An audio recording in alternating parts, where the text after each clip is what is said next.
à présent à l'Hebdo africain, notre rendez-vous hebdomadaire en partenariat avec le Timbuktu Institute. Chaque mercredi, nous recevons des experts sur les questions stratégiques pour le continent africain. Base militaire en Afrique, un malentendu persistant, c'est ce dont nous allons parler aujourd'hui.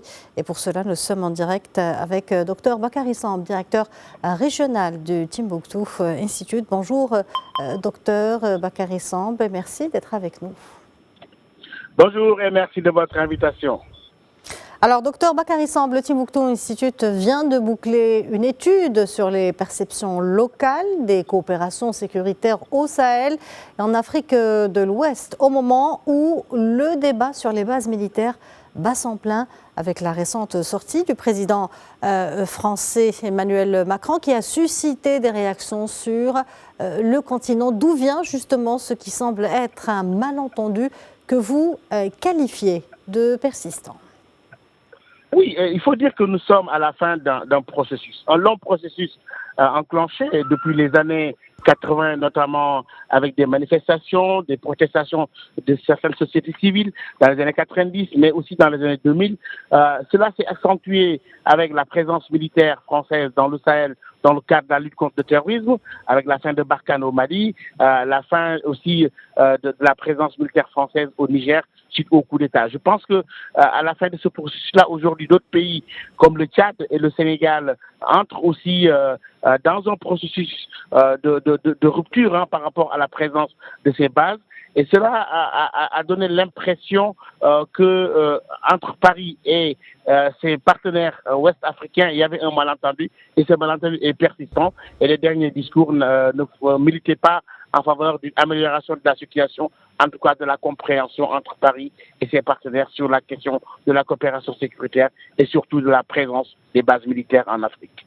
Est-ce alors la fin de la coopération sécuritaire entre la France et ses partenaires africains dans ce contexte marqué quand même par la montée des périls comme le terrorisme qui avance vers des pays jusqu'ici insoupçonnés? Non, je ne crois pas que ce soit la fin de la coopération sécuritaire. Je pense que passé ce moment-là, la France elle-même a essayé depuis quelques années à revoir son dispositif, à réviser le cadre de cette coopération-là. Maintenant, c'est vrai qu'on est dans un moment de difficulté et d'incompréhension persistante, si l'on ose dire. Mais je crois qu'il va falloir réviser cette coopération-là avec le respect de ce que les pays africains appellent leur souveraineté, mais aussi pour Paris de revoir ce dispositif-là, qui, je le rappelle, n'est pas lié au nombre de soldats présents, mais c'est surtout le symbole d'une présence d'une armée étrangère 60 ans après les indépendances. Alors, docteur Bakary Samb, dans ce contexte plein d'ambiguïté et d'interrogations dans la région, où se combinent instabilité politique et menaces sécuritaires, quels sont les scénarios possibles? Les pays de la région vont-ils repenser la coopération ou avancer vers des alternatives endogènes?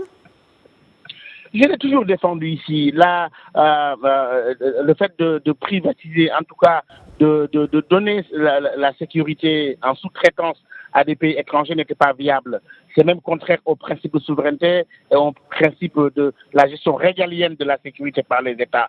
Il faudrait de plus en plus envisager la question de la coopération sous-régionale et continentale, notamment la réactivation des forces en attente, mais de plus en plus de synergie au sein des organisations sous-régionales. Bon, la CEDEAO connaît des difficultés avec l'AES, mais l'Union africaine pourrait jouer un rôle dans la réactivation de la force en attente et aller de plus en plus vers une coopération entre les États africains, malgré la nécessité de coopérer avec des pays étrangers, parce que nous sommes désormais dans une logique de sécurité collective où les menaces qui sont au Sahel et en Afrique de l'Ouest concernent aussi l'Europe.